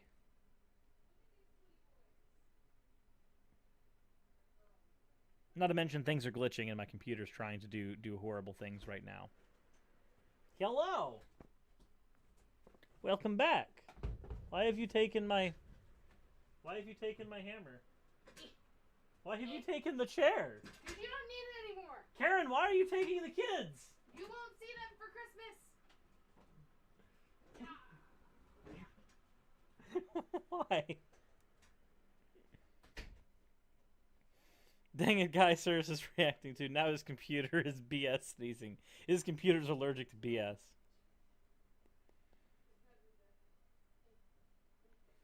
Okay, so I think what I'm going to have to do with all that is I'm definitely going to have to end the stream here and do something that's going to make me not go crazy. Because, yeah, no. Also, I'm yawning, but I know that I got at least 5 hours of sleep, so I shouldn't be yawning, so that's awkward. Anywho, quiet yaw in the background. Very good. Actually, Neko, I finished. I only plan on going through scenario A. I'm not going to try to, with my computer trying to kill itself. I'm not going to play some Resident Evil right now because I recognize that if I do so, it's gonna burn. The only thing that kept my computer from burning before was having the plate off and literally spraying it with cool air repeatedly throughout. I have no confidence that it's gonna manage that again. And I'm not gonna pretend that it will. What does my task manager say? My task manager has me at 72% memory. At performance, we're only using about 74% of the memory, 29% of my CPU. My GPU is only using 29%. So, I mean, not the worst thing in the world. Doesn't open resource monitor. I believe I've actually got the heat thing here, so I can take a look at that real quick. Average percent CPU consumption. Oh no, that's just a resource monitor. That's not going to actually let me see heat. I'm not certain what's overheating, but I think it's the processor. I'm going to get a program to allow me to track that here in a bit. New heatsink, new conductive gel, new fan. Yeah, no, all that would be useful. But, that said, I'm going to hop off of here, and I might do another gaming stream later today. It depends on what goes on with the day. We shall see. And also, I do not have a water cooling system. I have a fan cooling system. But, Tatted, go ahead and send me a Discord or Twitter DM, and we'll chat. All right. Hope you guys enjoyed, and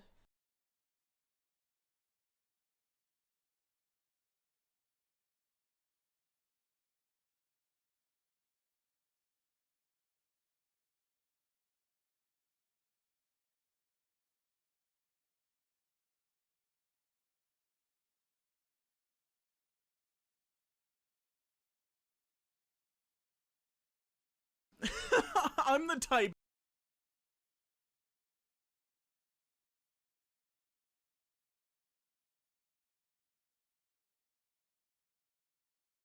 Go stuck. No, no.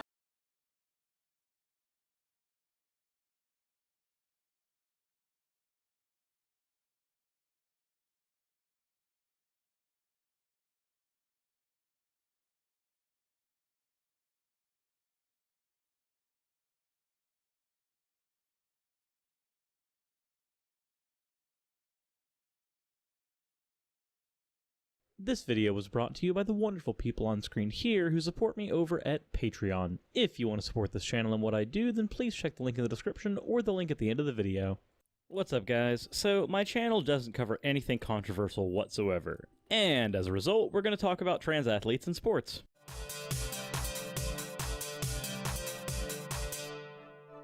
So I've been receiving a number of requests to weigh in on this particular topic, and my position might surprise some, and it will probably also come as no surprise to most everybody else. But first, let's go ahead and get into the fan art. We have a Yu-Gi-Oh! Inspired Cirrus by Aura Echoes. We have what looks to be a Higo face from me from Bumbling Bee, and then of course we have Mr. Atheist behind me doing Lord knows what by Disco Scone. Thank you all for the fan art submissions, and let's get right into things. So, this seems to be an issue that has divided the atheist community for some reason. Probably because the only thing keeping most of us together is the fact that we don't believe in a god, even though my channel has tons of people who are pagans and Christians who watch it as well. So yeah, all that weirdness out of the way, I've heard people go back and forth on the science of the issue, the ethics of the issue, and my channel's not a place to talk about the drama. I think that dilutes the whole problem. So let's go ahead and lay out some ground rules first. First off, Trans women are women, and trans men are men. Whether you consider a particular trans person passing enough is none of your business. It's theirs. Whether you think that they're doing enough to pass is also none of your business. You don't know their personal circumstances, nor do they owe you them. This is the same thought process that I had when I made my first video about Pokemon, wherein I compared the knowledge of Pokemon and the community surrounding them to the trans community, and how we have no issue remembering that a Bulbasaur is now an Ivysaur, but for some reason people hold issue whenever Tim becomes Martha. So not only are their pronouns and their name a matter of respect, but every other courtesy you would afford them, even if you don't think they are trans enough, should be afforded. And this extends to sports as well, which brings up the other problem, the science. Now, I've heard a number of arguments on both sides about how HRT negatively affects a person, and thus any physiological advantages they may have once had are offset by the HRT, and then arguments from the side opposite that claim that the advantages are still plenty enough to cause problem, and even some nuanced positions that acquiesce and admit that there are some instances where trans athletes have an advantage due to their physiology, and some instances where they don't.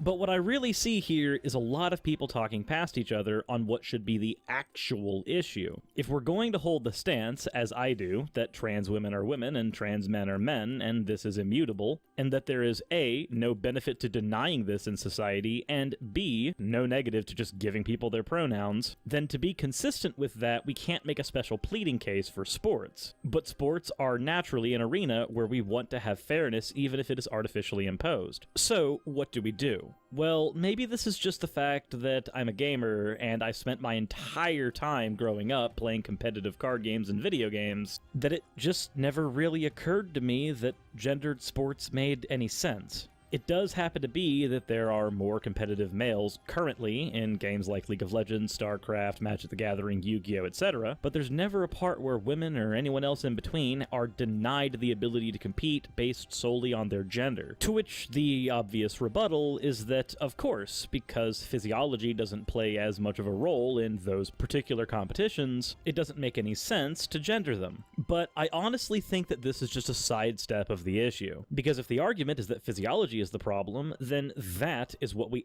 actually should be separating these sports into. If I can, I'd like to propose something called the protected and open classes of competition. Classically, women's sports were created as a protected class because otherwise sports were truthfully male-dominated. This is the whole reason that we have women's sports in the first place, to have a protected class of competition that women can compete in. This is why people get so riled up over women's sports, or at least it's the only reason I can see them getting riled up over it. But if we want to argue about the various physiological factors that cause these distinctions and the need for a protected class, then just go ahead and have a protected and open class of competition. If your body meets the criteria to be an open competition, then you go there, male, female, cis, trans, or otherwise. If your body meets the criteria for protected sports, then you would compete there. Again, male, female, cis, trans, or otherwise. If these physiological distinctions are so important that we need to have a protected class, then go ahead and make that protected class based on those physiological distinctions. This would keep the protected class concept and keep its utility, but it would stop dividing it on the archaic notion that these biological factors are strictly gendered. Remove the arbitrary middleman of gender completely. In fact, this distinction already exists in competitive esports and card games tournaments. League of Legends segregates people based on their elo, Yu-Gi-Oh! Segregates players based on their age, Magic the Gathering segregates its players based on what type of competition they want to enter, be it a standard competition or a legacy one, and that's because these distinctions can actually be measured. They aren't just nebulous like gender. We even already have this idea in certain sports like boxing, where people are generally segmented into weight classes. As long as we're able to create a small variety of protected classes that people can compete in, there's no need to have these segmented by gender. Create a criteria of physiological factors that are important for these distinctions, and then create classes based on those criteria. As an example, me and my partner Raz have an incredibly similar body build and weight. We've also done sword practicing and sparring with one another multiple times, and we can end up being on even footing, with the only differentiating factor being skill and practice. Were we to be selected to be on a competitive team, I would think that we should both be put into the same category, seeing as practically everything physiological between the two of us is identical. To which the rebuttal to this seems to be that there are things that are inherent to the two sexes that cause these physiological divides. And my answer to that is divide the competitions by those physiological factors and those alone, if they are truly the ones that cause the real advantages and disadvantages. If the camp that thinks that trans women have many advantages over cis women and therefore should not be able to compete on the same league as them are to remain consistent in their stance, then this is a solution that would have to be accepted. Reason being, the argument has moved to the physiological differences, and if that's the thing we need to be dividing things between, then we divide them between that and simply skip the middleman of gender. If the argument continues to stay on gender after that point, then the argument was never about physiological differences to begin with, thus demonstrating the problem with their position. And if the argument is that the physiological differences will divide these people by their genders anyway, then functionally, nothing has actually changed then, has it? We would still have teams that are divided the exact same way, just with the gender middleman cut out. The benefit of this is that even if there are advantages that a trans woman would have over a cis woman in a particular sport, it wouldn't matter, because a trans woman would not have to compete as a man, since competing as a man isn't a concept that could even be considered in this framework. So while people argue back and forth about the physiological differences in the science, the answer is to just divide these sports by those physiological differences. If that is truly what this argument boils down to, then this solution allows both trans men and trans women, and anyone of any other gender, to compete as their identified gender, because their gender wouldn't be part of the conversation whatsoever. It would simply be a thing that exists, not even tangential to the competition at hand. Much like how the gender of a particular player in a card game tournament or a League of Legends match has little to nothing to do with the actual competition at hand. This is a position that should also be able to be accepted by those who are vehemently advocating for trans women to be able to compete in women's sports, because this removes women's sports as a concept completely, since the problem from that camp seems to be the revocation of the identity of the trans individual in trying to come to some facsimile of fair play. If you think that this isn't an ideal solution to the actual problem at hand, then please let me know in the comment section below. I know this was a short video, but I wanted to make sure that this particular topic wasn't too much for somebody to digest. I'm tired of this topic, most of you are probably tired of this topic, and the people who aren't tired of this topic seem to be thriving on drama. Drama doesn't get us anywhere. Solutions do.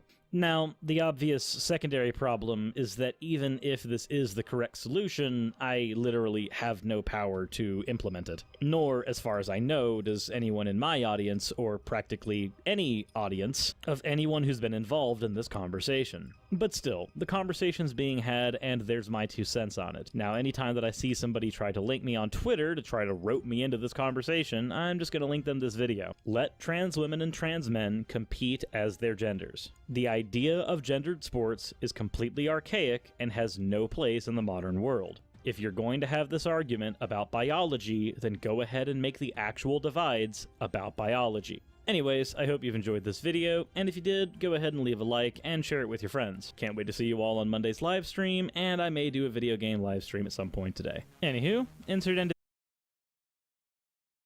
Yeah, as you can see, it's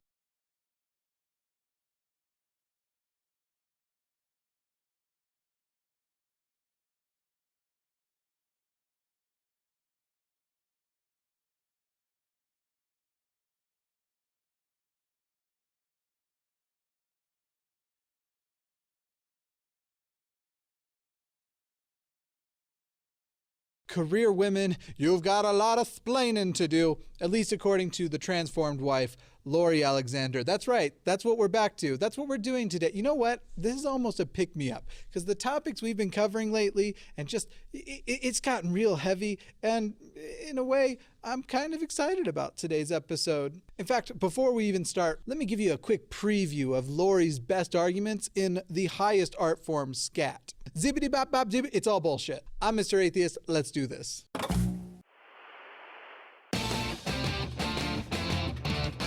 For nearly daily atheist content, make sure you hit the subscribe button and you ring the bell. Also, consider becoming a supporter on Patreon, where you will get access to episodes early, as well as some additional perks that I totally get to on time every time. That's not true. They often come late. However, YouTube has become more and more unpredictable, and the number of episodes that are demonetized are starting to exceed the number of episodes that are monetized. Unfortunately, besides the obvious that this is my full-time job, this also limits the reach of videos, as demonetized videos do not get seen by as many people. Besides that, sorry about the strange sounds you might hear in the background. I picked this location for its superior sound isolation, which turns out to not be a factor when there's construction literally happening in the offices above you. All right, to all of you lovelies, here once again, Lori Alexander. Hi, my name is Lori Alexander, and I just want to talk about commands for women to contribute financially to their households. There are none. Okay, so first of all, I'm going to do my best with the audio. I don't know yet, because I haven't edited yet, how it's going to come off, but somehow Lori has picked the perfect microphone for picking up the sound of her hair going across the texture of her blouse or whatever it is she is wearing there, with her voice being a secondary priority to the microphone. So I'm going to do my best. And before we proceed, I guess I want to set up the theme of this a little bit here. You see, she is still looking down on career women. There are still things in this that she's clearly going to be trashing them, but she's doing it via sort of a different method than a lot of people are used to seeing. When it comes to religion, a lot of people tend to try and figure out a way to make the book tell them what they already want to do. And I'm not saying that to some degree doesn't happen here. But with Lori, it almost seems the case that she won't do anything, not just expressly if the book says don't do it, like don't commit these sins or whatever else, but that she won't take positive actions unless the book actually says do this. So just kind of, I guess, keep that in mind as we're going through here, because that's kind of the context that's important. I wrote a post about this recently, and many women brought up the Proverbs 31 woman. But if you'll notice in Proverbs 31, there isn't one command for women to contribute financially. Also, am I the only one who sees this? I'm genuinely going to check the comments for this. Does anyone else notice? And it's to the point that now when I read her blog, I see it in the words she's writing, that there's a level of snarky to the way she presents it, to the way where it's just kind of like, obviously, because if that was the case, then boo, ba-ba, da-zibbity ba-ba, it's still all bullshit. Jimmy, why are you bleeping so much? It's literally that demonetization stuff I was talking about. Become a patron, please. If there was, that would mean that all the women who weren't contributing financially to their homes were sinners, or sinning, and they're not. There isn't one verse in that whole entire chapter that actually commands women to contribute financially. And I can't say for sure, but it seems to me like that last statement was more directed toward women, most likely, who had criticized her for not contributing. And sort of saying like, well, it might be true I'm not contributing, but at least I'm not sinning. And if there was, wouldn't you think that Paul or Peter or one of the New Testament writers would reiterate that point and say that, command women to be